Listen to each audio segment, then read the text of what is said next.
Day, the delegation witnessed the flag hoisting ceremony at the President House, Islamabad on 14th of August, followed by an interactive session with Chairman Sadiq Sanjurani and respectable senators of Balochistan. We have now come here for the Honorable Chief Minister of Balochistan, Jam Kamal Khan, to grace us with his words and wisdoms, followed by a Q&A session with the delegates. Sir, please, can we have you on stage? चीज़ों का मज़हब पे, ज़बान पे, language पे और उन indefinite items पे जिनका ना कोई सर है ना कोई पैर है, ये ज़िंदगी भर के सोशलिज़म के इस टाइप के डायलॉग है जो चलते रहेंगे। और हम अगर उसके अंदर शामिल होंगे, इसी कारवां में हम चलते रहेंगे, लेकिन हमें पता नहीं है कि इसका एंड क्या है, इसका मोटिव क्या है और इसके अंदर इसके कंपोनेंट्स कौन कौन से हैं, ताकि हम भी देखें ना। ठीक है, साहिल वसाइल के क्या मसाइल हैं? साहिल वसाइल से दो चीज़ें हैं। साहिल आपका समंदर है, वसाइल आपके क्या हैं? आपके mines and mineral and oil and gas है। तो क्या पॉलिसी होनी चाहिए? हमने बनाई पॉलिसी वसाइल की, हमने क्या बनाई कि, और साहिल की क्या बनाई कि बलूचिस्तान के अंदर किसी भी शख्स को जो बैरूनी मुल्क है, जो कोई कंपनी है, वो बलूचिस्तान की ज़मीन का मालिक नहीं बन सकता। ये लेजिस्लेशन करवाई है। इस तरह आप अपने वसाइल को रोक सकते हैं, वरना तो आपने वसाइल को किस तरह रोकना है? मैं और आप तोप लेके खड़े हो जाएं, नहीं जी हम खड़े हैं, हम वसाइल की तहफ़्फ़ुज़ करेंगे, क्या करेंगे? वो बोलेगा जी मैं तो कुछ नहीं कर रहा, वसाइल तो आपके ज़मीन के नीचे हैं। उस वसाइल के लिए आप क्या करते हैं? आप लेजिस्लेशन, कानून साजी। देखें आजकल मैं और आप कैसे पकड़े जाएंगे? कोई थाने में ले जाता है, FIR कटवाता है, कोई सेक्शन लगाता है, कोई दफ़ात लगाता है, आपकी ज़मीन का मसला है, आपके ख़ानदान का मसला है, आप कोर्ट में जाते हैं, तो आप अपनी लेजिस्लेशन कुछ ले जाते हैं, जी दफ़ा फ़िला वकील साहब मेरा तहफ़्फ़ुज़ इसमें है। अब वकील साहब को आप बोले नहीं जी मुझे कुछ रूज़ वूज़ नहीं चाहिए, मुझे ऐसे ही बचाओ, वो बोलेगा जी मैं तो नहीं बचा सकता। तो हम कानून साजी करेंगे। वसाइल साइल का हमने क्या किया? बलूचिस्तान की कैबिनेट ने फैसला किया कि 5 किलोमीटर के अंदर अंदर तक कोई भी ऐसा काम प्राइवेट सतह पे नहीं हो सकता, सरकारी सतह पे, और सरकारी बलूचिस्तान की सरकार के साथ कोई भी कंपनी मिल के कर सकती है, अकेली नहीं करेगी। उसके लिए हमने कंपनी बनाई। जिस रेड कोड की बात करते हैं, जिस हम चागी की बात करते हैं, जिस चमलंग की बात करते हैं, जिस किला सैफुल्ला मुस्लिम बाग की क्रोमाइट की बात करते हैं, गवर्नमेंट ऑफ बलूचिस्तान ने पहली दफ़ा अपनी वो कंपनियां बनाई हैं जिनके मेन शेयर होल्डर्स हुकूमत बलूचिस्तान ख़ुद है और मिल्कियत भी उसी की है। हाँ, अब वो कंपनी जाएगी, वो कंपनी जाएगी, काम करेगी, क्योंकि हुकूमत बलूचिस्तान की मिल्कियत है, तो उसके शेयर भी हुकूमत बलूचिस्तान के 95% उसके हैं। पहले तो था जी वफाक ले जाएगी, पता नहीं कोई कंपनी ले जाएगी, तो मैं ले जाऊंगा, जैद बकर ले जाएगा। हमने 2 कंपनियां बनाई हैं, आज अल्हम्दुलिल्लाह अपना काम कर रही हैं, और मुझे बड़ा खुशी है कि उसके अंदर एक जो CEO है वो रिंद है, बलूचिस्तान से ताल्लुक़ रखने वाला है, जो उस लेवल पे जिसने PPL या किसी कंपनी में काम किया, आज उसका CEO वो है, और इंशाल्लाह इसी तरह बाकी कंपनीज़ में भी जाएंगे। वो कंपनी काम करेगी तो अपॉर्चुनिटी आपके लिए क्रिएट होगी। एक रेकोडिक को अगर हम सही चलाते, 10,000 लोगों को यहाँ से रोज़गार मिलना था, 10,000 mining engineers, mining managements, services industry, human resource, human management, health, business opportunities, entrepreneurship, एक बड़ी दुनिया है। 10,000 डायरेक्ट जॉब्स की मैं आपको बात कर रहा हूँ। इनडायरेक्ट जॉब्स की तो मैं बात ही नहीं कर रहा कि जो ट्रक वाला कमाएगा, जो दुकान वाला कमाएगा, जो बाग वाला कमाएगा, जो मार्केट वाला कमाएगा, वो बिल्कुल अलग दुनिया है। वो आगे जाके तकरीबन 20-25 हज़ार की तरफ जाती है, सिर्फ एक जगह से। लेकिन हमने इतने गलत फैसले माशाल्लाह किए, आज बंद पड़ा हुआ है। लेकिन ये हुकूमत कोशिश पूरी कर रही है। हमने इस कंपनी उसी के लिए बनाई कि हमारी 2 कंपनियां जो BMEC या BMRL है वो इस पर काम करें और इन अपॉर्चुनिटीज़ को निकालें, ताकि हमारे लोगों के लिए रोज़गार भी बने, बलूचिस्तान के लिए रेवेन्यू भी बने और बलूचिस्तान आगे की तरफ जाए। बलूचिस्तान के पास अगर फाइनेंशियल पोजीशन ठीक नहीं, बलूचिस्तान नहीं चल सकता। नौकरियां कर करके हमारा बजट ही ख़त्म हो जाएगा, फिर मैं और आप पता नहीं क्या करेंगे। आप बोलेंगे जी रोड बनाए, बोलेंगे पैसे नहीं है, बोलेंगे अस्पताल बनाएंगे, पैसे नहीं है, दवाइयों के लिए पैसे नहीं है। तो हुकूमतों का काम सिर्फ ये नहीं होता कि तख्तियाँ बस लगाते जाएँ, और माशाल्लाह तख्तियाँ भी हमने माजी में ऐसी लगाई, सारे इनकम्प्लीट तख्तियाँ, कोई 10 साल पुरानी स्कीम, कोई 15 साल पुरानी स्कीम। ये नवा किली का यहाँ रोड है, खारान का पॉलीटेक्निक है, मेरे अपने डिस्ट्रिक्ट में एक पॉलीटेक्निक है, 15 साल पहले काम शुरू हुआ, 15 साल, और उसने 4 साल में कंप्लीट होना था, हुकूमतों ने नहीं किया। और क्यों नहीं किया? सिर्फ एक वजह है, अगर आपका और बलूचिस्तान का ख्याल होता तो ज़रूर करते, लेकिन ख्याल अपनी सियासी स्टांस का था। जैसे हमारी हुकूमत आए तो हम कहेंगे जी ये बताएं, ये तुरबत में ये जो मेडिकल कॉलेज है और अस्पताल है, और पंजगुर में ये रोड है, और ये जो किला सैफुल्ला में ये जो रोड का काम है, ये किसने शुरू किया? स्टाफ ने, डिपार्टमेंट ने बताना था कि ये तो पिछली हुकूमत। अच्छा, इसका क्रेडिट तो उनको मिलेगा, बंद कर दो, हम अपना रोड शुरू करेंगे, बिस्मिल्लाह आप भी शुरू कर दें। इनका भी अधूरा। एक और हुकूमत आ गई, जी ये 2 काम, सर ये तो 2 हुकूमतें पीछे गुजरी हैं, ये उनके काम थे, अच्छा इन दोनों का बंद कर दें, मैं अपना शुरू करता हूँ। और हमारी हुकूमत आई, अगर हम भी ये काम करते तो हम भी बड़ा आसानी से कर सकते थे कि ये सारे स्कूल, अस्पताल, रोड, नाली, गली, स्कीम, डैम सब रोक दें, क्योंकि हमने तो ये शुरू नहीं किए, ये तो किसी 10 साल पहले या 15 साल पहले किसी हुकूमत ने किए थे, हम अपने नए शुरू करेंगे। तो हमारे साथ भी वही होता कि हमारे बाद जो हुकूमत आती है वो बिल्कुल यही काम करती है। पहली दफ़ा बलूचिस्तान के अंदर एक अनप्रेसिडेंटेड डिसीजन हमने लिया कि हम पुराने भी कंप्लीट करेंगे और नए भी काम करेंगे। और इसकी बड़ी बेसिक वजह है, देखिए इसमें कोई साइंस नहीं है। ये कोई कहता है जी, क्योंकि वो चीज़ें जिसको हमने कंप्लीट करनी है वो भी पब्लिक बेनिफिट है। एक कॉलेज में कौन जाएगा, एक अस्पताल में कौन जाएगा, एक रोड को कौन इस्तेमाल करेगा, एक डैम से कौन फ़ायदा उठाएगा, एक ख़वातीन के प्रोग्राम्स के हवाले से कोई चीज़ है उसका फ़ायदा कौन उठाएगा? उसका फ़ायदा हर सियासी आदमी उठाएगा, क्योंकि आम लोग हैं, सब ने जाना है इन चीज़ों की तरफ। तो अगर हम अपनी पॉलिसी, अपना मैकेनिज़्म और अपनी स्ट्रैटेजी को थोड़ा बेहतर करें, ये काम बड़े मुश्किल नहीं है करने के, है बड़ा अपहिल टास्क है, इतनी आसानी नहीं है। जिस तरह का सिचुएशन बलूचिस्तान की है, बहुत बड़ा सूबा है, इसको मैनेज करना सिर्फ इसके रकबे के हालात से बहुत बड़ा एक टास्क है। लेकिन इंशाल्लाह आप एक रास्ता बनाएं, शायद अगली हुकूमत उस पर चले, उसके बाद वाली हुकूमत उस पर चले, तब जाके ये चीज़ें आस्ते आस्ते कहीं कामयाबी की तरफ भी जाएंगी और मुकम्मल भी इंशाल्लाह होने जाएंगे। इसी तरह हम पहली दफ़ा हॉस्टल बोर्डिंग स्कूल्स का कॉन्सेप्ट ला रहे हैं कि बलूचिस्तान के बच्चे, आप में से पता नहीं कितने गवर्नमेंट स्कूल्स में पढ़े और कितने प्राइवेट में पढ़े हैं। जो गवर्नमेंट में पढ़े अगर हाथ उठा सकते हैं, तो बाकी प्राइवेट में पढ़े आप लोग, और प्राइवेट में कुछ हाथ नहीं उठ रहे, मैं ख्याल वो पढ़े ही नहीं है शायद। एक आम बलूचिस्तानी कहाँ जाए पढ़ने के लिए? बलूचिस्तान में कोयटा और 1-2 शहरों को निकाल दें, प्राइवेट स्कूल का कॉन्सेप्ट ही कहीं नहीं है, और अगर है तो बड़ा बेसिक सा। गवर्नमेंट के स्कूल में पढ़ के मैट्रिक करे, कहाँ जाए? गवर्नमेंट कॉलेज में, गवर्नमेंट कॉलेज के बाद कहाँ जाए? सीधा यूनिवर्सिटी में। अब वो जैसे यूनिवर्सिटी में आता है, उसका तो सबसे बड़ा प्रॉब्लम लैंग्वेज बन जाता है। वो कहता है मैं नहीं समझ रहा, ये अंग्रेज़ी मुझे समझ नहीं आ रही है थोड़ी। उसमें उसका कसूर नहीं है, उसके निज़ाम का कसूर है कि जब वो एजुकेशन उसको दी नहीं है तो आपको 10 गुना ज़्यादा मेहनत करनी पड़ रही है सिर्फ एक सेंटेंस समझने के लिए जो उस किताब के अंदर है। वो आप बार बार उसको पढ़ रहे हैं, फिर आप टीचर को कहते हैं ये सर ये समझ में नहीं आ रहा। अच्छा, वो टीचर भी अगर थोड़ा अक्लमंद हो रहा कि आपको समझाए, वो कहता है यार तुम लोग ऐसे ही हो, तवज्जो नहीं देते हो। लेकिन वो समझ नहीं रहा कि ये जो कॉम्प्रीहेंशन है इंग्लिश लैंग्वेज की, जो ग्रामर है, इसको अगर आप बचपन से ना सिखाएं सही, ये बाद में समझ नहीं आएंगे। इसकी मिसाल ऐसी है कि मेरे सामने कोई फ्रांसीसी बात करना शुरू कर दे, बोले जाम साहब आप समझ रहे हैं? बोलोगे जी मुझे तो कुछ भी समझ में नहीं आ रहा।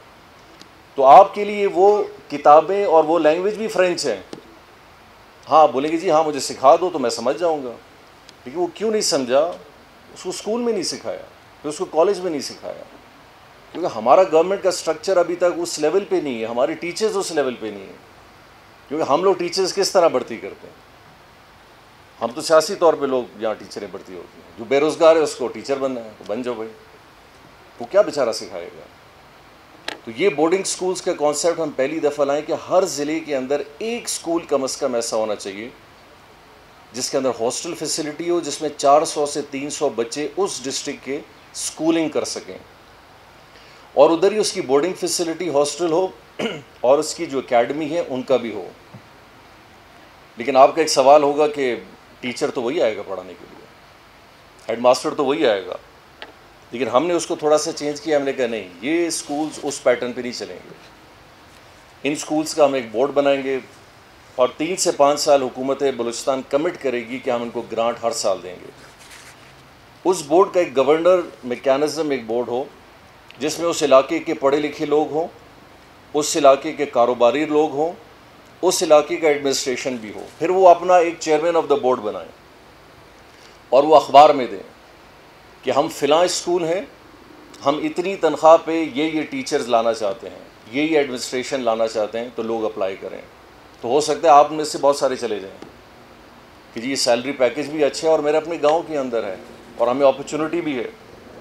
इलाके के लोगों को क्या फ़ायदा मिलेगा, क्योंकि इस स्कूल का फिर स्टैंडर्ड थोड़ा डिफरेंट होगा। ये वो हमारी तरह नहीं होगा कि जो हड़ताल करके 4 महीने स्कूल बंद कर देंगे या बोलेंगे हमें तो नहीं आता या फ़िलहाल हो जाएगा। ये फिर उस बोर्ड की हवाले से है कि वो टीचरों को चेंज भी कर सकते हैं, लगा भी सकते हैं। और उसके लिए सबसे बड़ा benefit quality of education improve. सबसे सेकंड नंबर पे जो आपको सबसे बड़ा बेनिफिट मिलेगा उधर क्या है कि आपके इलाके में एक जॉब अपॉर्चुनिटी क्रिएट होगी। थर्ड जो सबसे बड़ी चीज़ बलूचिस्तान में पाई जाती है कि बलूचिस्तान के अभी तक लोग थोड़े से सेंसिटिव हैं जब उनके बच्चे यंग एज में कहीं बाहर जाएं। कॉलेज के बाद भेज देते हैं, वही बड़ी मुश्किलों से, बच्चियों को भी बड़ी मुश्किल से भेजते हैं। और आप उनको बोलें कि किंडरगार्टन स्कूल के हैं, प्राइमरी या सेकेंडरी के बच्चे हैं, अब इनको हम लोरलाई या मस्तूंग बोर्डिंग में भेज रहे हैं, कभी नहीं भेजेंगे। बोलेंगे जैसे हैं बस इसी प्राइमरी स्कूल में पढ़ें, बस हमारे नसीब में यही है। लेकिन अगर उस माँ और बाप को अगर ये पता होगा कि मेरा बच्चा जो 8-10 साल का है बोर्डिंग स्कूल में जा रहा है, लेकिन बोर्डिंग स्कूल कहाँ है, मेरे एक यूनियन से दूसरे यूनियन के पास है, यानी कि मैं अभी गाड़ी में भी अगर या बस में भी चला जाऊँ, मैं ज़्यादा से ज़्यादा आधे घंटे में मैं अपने बच्चे के स्कूल जा सकता हूँ। और हफ्ते में 2 दिन छुट्टी होती है तो ये बच्चा भी मेरे पास आ सकता है। तो वो माँ और वो बाप अपने बच्चों को इन स्कूल में ज़रूर छोड़ेंगे। लेकिन आप उसको बोलें कि 400 किलोमीटर या 600 किलोमीटर दूर भेजें, आज के दौर में अभी भी नहीं भेजेंगे, बहुत कम लोग भेजते हैं। तो ये कॉन्सेप्ट हर डिस्ट्रिक्ट के अंदर हम एक गर्ल्स और बॉयज़ का ला रहे हैं। है बड़ा, क्योंकि तकरीबन कोई 8 से 10 अरब का प्रोजेक्ट है और इसमें स्पोर्ट्स फैसिलिटी हो, इसमें लैब फैसिलिटी हो, ऑडिटोरियम हो, बल्कि मैंने अभी मौजूद नहीं है बल्कि मिनिस्टर साहब फॉर बिल्डिंग मौजूद हैं। हम इनके डिज़ाइंस भी चेंज कर रहे हैं कि हम अभी अपने स्टूडेंट्स को वो टिपिकल स्कूल नहीं देना चाहते कि जो एक लंबी लाइन में 20 कमरे हैं, ना उसका कोई ढांचा है, ना उसका कोई डिज़ाइन है, ना कुछ समझ में आता है। उसका बिल्कुल एक नया डिज़ाइन बन रहा है जो उस ताकि एक स्टूडेंट अपने कॉलेज या यूनिवर्सिटी में भी जाए तो उसको थोड़ा अच्छा लगे। आप अपना घर थोड़ा बेढंगा बना दें, आपको अपने घर में भी जाना मज़ा नहीं करेगा, आपके 4-5 दोस्त भी आपको छेड़ेंगे, ये कैसा घर बना यार। जब क्योंकि इंसान है वो अपनी चीज़, आपकी मिल्कियत है, उससे ज़्यादा मेरे ख्याल आपको किसी से प्यार नहीं है। लेकिन आप भी बोलोगे बाबा ने पता नहीं किस मिस्त्री को पकड़ा है तो ऐसे ही बनेगा, शीशे भी ठीक नहीं है और दरवाज़ा भी ठीक नहीं है और डिज़ाइन भी कोई नहीं, ऐसे लग रहा है किसी डब्बे के अंदर जा रहे हैं। है मेरे ख्याल ऐसे। आप जब अपने फ़ोन को खूबसूरत करते हैं तो घर को हर आदमी चाहेगा करे, गाड़ी को, मोटरसाइकिल को। ख़वातीन की तरफ मैं नहीं जा रहा, लेकिन ये है इंसानी फितरत है कि इंसान अपने आप, अपने बच्चों को, अपने रिश्तेदारों को, अपने घर को, अपने लिबास को, अपनी गाड़ी को अच्छा देखना चाहता है, ख़ुद भी और लोगों को भी दिखाना चाहता है। तो जब ऐसा एक कोई कॉलेज या ऐसी यूनिवर्सिटी, ऐसे स्कूल होगा जहाँ ये बच्चियाँ शायद इस शौक़ से भी जाएँ कि हमारा स्कूल बहुत अच्छा है। तो अंग्रेज़ों ने उस ज़माने में जो एचिसन, बर्नॉल, इनकी बाद लॉरेंस कॉलेज कैसे बनाए, ऑटोमेटिकली इन्होंने बच्चों को अट्रैक्ट किया। स्टेडियम्स बड़े अच्छे, स्कूल की बिल्डिंग बड़ी खूबसूरत, बड़े बड़े खेल के मैदान। बच्चों ने कहा भाई ये भी बड़ा अच्छा है, तालीम भी करेंगे लेकिन ये भी साथ है। तो हम उसी कॉन्सेप्ट पे इन स्कूल्स को लाना चाहते हैं कि उसमें खेल भी हो, अच्छा उसका एक सेटअप हो, उसकी बिल्डिंग का आर्किटेक्चर अच्छा हो और उसकी फैसिलिटी भी अच्छी हो। और इंशाल्लाह अगर ये कामयाब होता है, अगर ये 2 साल में इंशाल्लाह हम इनको खड़ा करने में हमें कामयाबी मिल जाती है, मैं उम्मीद फिर भी करूँगा कि ये एक चेंज ला सकता है हमारे एजुकेशन सिस्टम में। अदरवाइज़ अगर हमारी स्कूलिंग नहीं ठीक, यही होगा जो आज जिससे आप सारे गुजरें कि आप स्ट्रगल करेंगे कॉलेज में, आप स्ट्रगल करेंगे यूनिवर्सिटी के अंदर और फिर लाइफ के अंदर। क्योंकि ह्यूमन साइकोलॉजी, जिन्होंने साइकोलॉजी ऑफ ह्यूमन ब्रेन पढ़ा है, 5 साल 5 साल में आपकी पर्सनालिटी 60% बनती है किसी भी ह्यूमन की। 5 इयर्स, पिछले 1 महीने से लेके 5 साल तक। अब आप उस ब्रेन की क्या नरिशमेंट करते हैं वो उसी तरह आगे जाएगा। हमारे यहाँ स्टंटिंग है, मैल न्यूट्रिशन है, रोज़गार नहीं है, खाना नहीं है, भूख है, ये हर चीज़ माइंड को अफेक्ट करती है। जैसे नहीं कि मैं और आप आज इस सिचुएशन में कि जी हम कुदरती तौर पे, कुदरत ने सबको बराबर पैदा किया है, लेकिन उस बच्चे की अगर नशोनुमा नहीं हुई है खुराक में, उसके माहौल में, उसके सारे चीज़ों में, उसकी तालीम में, उस बच्चे को आप आइंस्टाइन तस्वुर ना करें, फिर वो बच्चा वैसे ही होगा जो है। तो हम अगर ये 5-6 स्टेप्स करें, हम ये सारी हेल्थ केयर, इसी तरह हम टेली मेडिसिन का एक सिस्टम पूरे बलूचिस्तान में ले गए, तकरीबन 8 से 10 अजला में काम कर रहे हैं। इस साल हम उसको और बढ़ा रहे हैं कि हर जगह अस्पताल जा नहीं सकता आप, लेकिन टेली मेडिसिन का फ़ायदा लेते हुए एक्सपर्टीज़ की यहाँ राय इस्लामाबाद से, कराची से डॉक्टर्स की ली जा रही है, जिससे एक बहुत बड़ा बेनिफिट। मैंने 2 टेली मेडिसिन के सेंटर देखे हैं, बहुत अच्छा काम कर रहे हैं, जहाँ डेली के हिसाब से ज़्यादातर ख़वातीन जा रही हैं।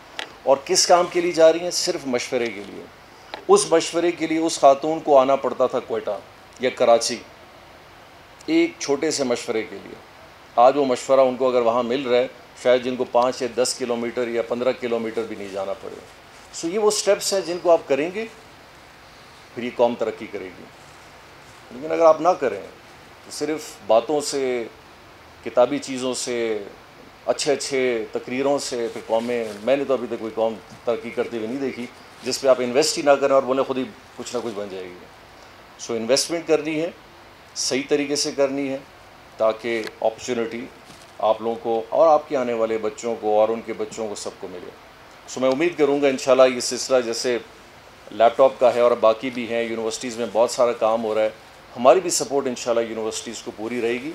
अभी पहली दफ़ा बलूचिस्तान का आपने देखा होगा कि हालिया कैबिनेट में हमने मंजूरी की, बलूचिस्तान का पहला यूनिवर्सिटी एक्ट बनाया है कि पूरे बलूचिस्तान का एक ही एक्ट होगा। अभी हर यूनिवर्सिटी का अपना एक्ट, तुर्बत का अपना एक्ट है, खुजदार का अपना है, ब्यूटम्स का अपना है, यूनिवर्सिटी ऑफ बलूचिस्तान का अपना है, सब ने अपने अपने एक्ट खुद ही बनाए हुए हैं और कोई समझ में नहीं आ रहा कि इस एक्ट के ज़रिए हासिल क्या करना चाह रहे हैं। अब पहली दफ़ा बलूचिस्तान का एक हफ़्ते पहले हमने जो एक्ट मंजूर किया है, इंशाल्लाह असम्बली में भी जाएगा, कि पूरे बलूचिस्तान में यूनिवर्सिटीज़ का एक्ट एक फॉर्मेट पे होगा, जो सबको एक इक्वल लेवल पे एक ही स्ट्रैटेजी दे। अगर वो अच्छी है तो वो सब के लिए होनी चाहिए। अब ये नहीं है कि एक यूनिवर्सिटी के लिए एक्ट बड़ी अच्छी है तो बाकी बेचारे सफ़र कर रहे हैं, क्योंकि उनका वाइस चांसलर जो है ना वो माशाल्लाह इल्ला माशाल्लाह, अब वो क्यों नहीं कर रहा, वो बार बार स्टूडेंट जाते कि सर आप मेहरबानी करके हमारी यूनिवर्सिटी को भी यूनिवर्सिटी ऑफ बलूचिस्तान या ब्यूटम्स की तरह बनाए ना। अब कह रहे हाँ बेटा बनाएंगे इंशाल्लाह। भाई ये तो जवाब नहीं है, क्योंकि उन्होंने अपने एक्ट अगर बेहतर बनाए हैं तो हम अभी एक ऐसा एक्ट ला रहे हैं कि जो यूनिवर्सल एक्ट होगा, जो आप सब के लिए बराबर होगा। और उस लेवल पे आने के लिए फिर उस यूनिवर्सिटी को आना ज़रूर पड़ेगा। जहाँ सपोर्ट मिलेगी गवर्नमेंट ऑफ बलूचिस्तान सपोर्ट करेगी, जहाँ वो अगर अपनी फैकल्टी और अपने मौजूदा रेवेन्यू के साथ आ सकते हैं वो इंशाल्लाह आएंगे। तो इंशाल्लाह ये सिलसिला भी एक बेनिफिट की तरफ जाएगा। बाकी एक बहुत बड़ा, चूँकि आप में से भी बहुत सारे लोग शायद सरकारी मुलाजिम या सरकारी अफसर तो बनना चाहेंगे ज़रूर, या नहीं चाहेंगे, कोई AC देख रहा होगा, कोई DC, कोई सेक्रेटरीट। तो बलूचिस्तान में मेरा ख्याल एक बहुत बड़ा स्टेप लिया है और इसमें मैं कॉन्ग्रेचुलेट करना चाहूँगा BCS और BSS दोनों इदारे के लोगों को, कि उन्होंने जो ट्रस्ट एक बिठाया हमारी कमेटी के ऊपर, क्योंकि बलूचिस्तान में इशू बहुत अरसे से चल रहा है कि यहाँ इतनी ब्यूरोक्रेसी में भी इतनी ग्रुपिंग्स हैं कि वो एक दूसरे को अफेक्ट कर रहे हैं। लेकिन आज ये जो डिसीजन हमने कैबिनेट का लिया है, मेरे ख्याल से बलूचिस्तान के लिए, बलूचिस्तान के आने वाले उन अफसरान के लिए जो जिनमें से आप भी जाना चाहते हैं, आपको एक अच्छा सा तरीक़ेकार मिलेगा। वरना अभी ये है कि जी अच्छा आप उस ग्रुप से हैं तो आप उस ग्रुप से हैं, तो वो बेचारा खुद परेशान है, मैं तो अभी तक नौकरी पे नहीं आया हूँ, तो मैं पहले ये तय कर लूँ कि मुझे किस ग्रुप में जाना है, फिर मैं नौकरी हासिल करूँगा। तो वो जो अभी प्रोविंशियल मैनेजमेंट सर्विस का मेरा ख्याल एक हमने कैडर स्टार्ट कर रहे हैं, इंशाल्लाह उसमें जो छोटे मोटे उसके प्रॉब्लम्स हैं उनको हम सॉल्व भी करेंगे। तो ये भी आपके लिए आगे जाके एक अपॉर्चुनिटी अच्छी मिलेगी, जो कम से कम प्रोविंशियल कैडर में जो मुलाजमतों के हवाले से पब्लिक सर्विस कमीशन या दूसरे के थ्रू आप लोग आना चाहते हैं, CSS वैसे ही अगर आप जो करना चाहते हैं वो तो वैसे ही फेडरल का है, उधर से कर सकते हैं। तो आप सबका बहुत बहुत शुक्रिया। एक तो ये है कि यकीनी तौर पे हमारी कोशिश होगी कि आपके ये प्रोग्राम्स और आपके ये विज़िट्स हम रखें, लेकिन जैसे मैंने आपको कहा, हम आपको कोशिश करेंगे कि स्टूडेंट्स को पाकिस्तान का हर लेवल दिखाएं। और बलूचिस्तान में भी ऐसे होना चाहिए। जो बाहर के स्टूडेंट्स आते हैं, इनको हम सिर्फ कोयटा तक ना ले जाएं, हमें इनको आवारान के किसी गांव में ले जाना चाहिए, हमें इनको पशीन के किसी पहाड़ी इलाके में ले जाना चाहिए, हमें इनको डेरा बुगटी या कोलू के किसी ऐसे इलाके में ले जाना चाहिए जहाँ पानी भी आज के दौर में कहीं कहीं नहीं मिलता। और आपको भी इसी तरह जाना चाहिए कि आप भी उनका लोएस्ट भी देखें और हाईएस्ट भी देखें, और वो भी हमारा लोएस्ट भी देखें और हमारा हाईएस्ट देखें। फिर ये जो चीज़ें हैं ना, ये बहुत बेहतरी की तरफ आगे जा सकती हैं। आप सबका बहुत बहुत शुक्रिया। इस दुआ के साथ अल्लाह ताला आप लोगों को कामयाब करे। आप लोगों के लिए एक बहुत बड़ा फ्यूचर है। मशवरा आप अपना ही करेंगे और फ़ैसला भी अपना करेंगे। हमारी सुनेंगे, हंसेंगे, कमेंट करेंगे, जो भी करते हैं। एक चीज़ पे अपनी ज़िंदगी का बेस रख लेना, आपको कोई डैमेज नहीं कर सकता। कोई शख्स आपकी तरक्की को किसी भी हवाले से अगर रोकना चाहता है, आप उसको अगर अपना खैर ख्वाह समझ सकते हैं, बिल्कुल समझे, मैं नहीं समझ सकता। तरक्की में रोड की बात नहीं कर रहा, कोई भी चीज़। सिर्फ इंसान 5 मिनट के लिए एक मशवरे को ये सोच ले, और आप लोग रीज़न कर सकते हैं, आपने तालीम हासिल की है कि ये मेरे बेनिफिट में है या नहीं है, ख़त्म। एक और रीज़न भी आप कर सकते हैं। कभी कभी बेनिफिट में चीज़ें दिखाई जाती हैं, होती कुछ और हैं, लेकिन अगर वो आपके रीज़न में आता है कि नहीं, ये प्रोग्रेसिव है, ये कम से कम बेहतरी ला सकता है, मैं नहीं कहूँगा कि आप शाबाश करें या लाइक करें, आप कमेंट भी ना करें ना, वो भी अच्छी बात है। लेकिन चूँकि हम सियासी लोग हैं, हम भी सियासी की वाबस्तगी, हमारे मुखालिफ जितनी भी अच्छी बात कर लें, हम बोलेंगे बिल्कुल ही गलत बात कर रहे हैं, और यही सोसाइटीज़ तबाह हो जाती हैं। और इस्लाम में भी है कि इंसान अच्छाई और बुराई का जब फ़ैसला अपनी मंतक पे करता है और अपनी सोच पे करता है, तो फिर उसकी कामयाबी भी आगे जाती है। बहुत बहुत शुक्रिया। Have a wonderful evening and wonderful life. आप में मैं कुछ क्रिकेटर्स भी मेरे जहन से गुजरे हैं, मेरे ख्याल जो टीम में भी हैं।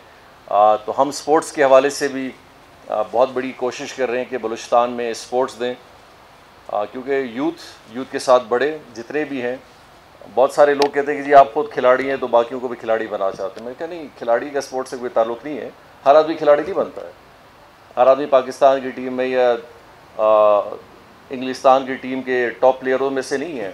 ये एक एक्टिविटी है। ये एक लाइफ के अंदर हर इंसान अपनी एक्टिविटी चाहता है कि मैं हेल्दी रहूं, मैं माशरे में खेलूं, मेरा शौक़ है।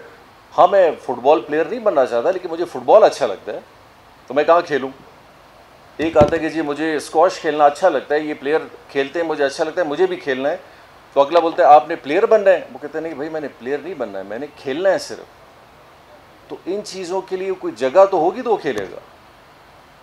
तो हम ये चीज़ें दोनों दे रहे हैं कि एक माशरे में ये जो आपके स्पोर्ट्स कॉम्प्लेक्सेस इंशाल्लाह हर ज़िले में बन रहे हैं, इनमें सिर्फ एक खेल नहीं है, ये पूरा एक कॉम्प्लेक्स है जिसमें क्रिकेट का भी है, फुटबॉल का भी है, स्क्वॉश है, टेनिस है, ऑडिटोरियम है, बहुत बड़े बड़े पार्क हैं, कि ये हमारे उस सोसाइटी के तहसील के अंदर या डिस्ट्रिक्ट हेडक्वार्टर के अंदर एक ऐसी फैसिलिटी हो जहाँ लोग जाएं, खेलें, एक अच्छे माशरे में हो, एक अच्छे माहौल में हो जो उनको बेनिफिट करें। बहुत बहुत शुक्रिया। पाकिस्तान जिंदाबाद, बलूचिस्तान हमेशा पाइंदाबाद। बहुत बहुत शुक्रिया।